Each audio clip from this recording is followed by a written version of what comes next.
A stunning revelation out of Canberra could reshape the future of the NDIS. Bureaucrats are warning Labor ministers to ignore disabled advocacy groups if they want to rein in spending on the world's most expensive disability scheme. The leaked memo urges the government to continue slowing growth of the $52 billion NDIS, despite warnings from peak bodies about the real-world consequences for people living with disability. That warning flies in the face of what disabled communities have been saying, that cuts could deepen workforce shortages, reduce services, and harm people who rely on them.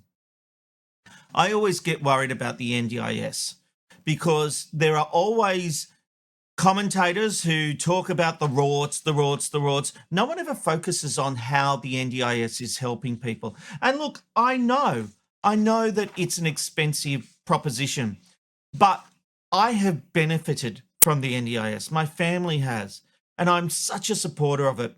It changes lives. And while the government may want to reduce it, I think the NDIS came in and nobody really realised what was going on in Australia when it comes to disability.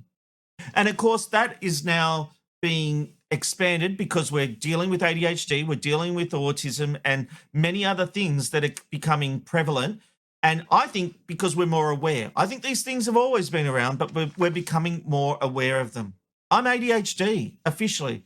I'm actually going to go and get tested for some other stuff, but I'm definitely have been officially diagnosed with ADHD, and it affects your life. And I just wonder if when I was younger, if I'd had some intervention and some help, how different my life might have been. And I love that the NDIS is there, not just for people on the spectrum or ADHD, but the range of disabilities we have in this country. So the last thing I want to see is any scrapping of services. And the idea that don't worry what the disability advocacy groups are saying because we want to reduce the cost, how outrageous is that?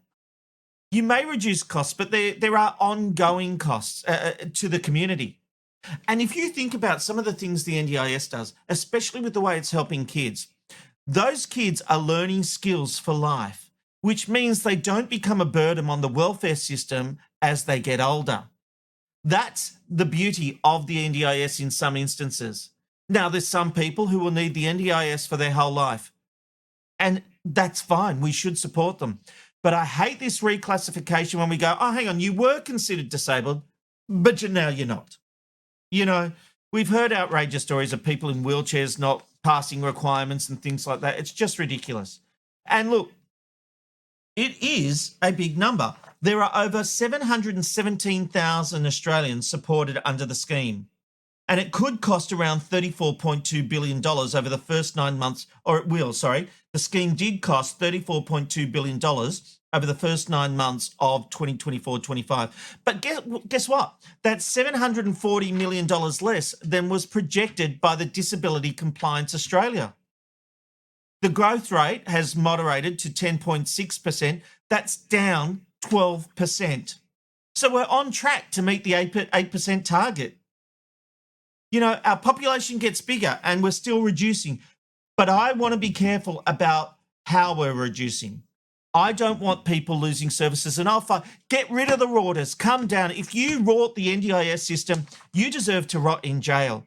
But don't harm the people that need it. And this is the big thing. Whenever I hear shock jocks talking about this on the radio or on commentators on TV, and they take these easy pot shots at the NDIS system that it's all a rort. No, it's not.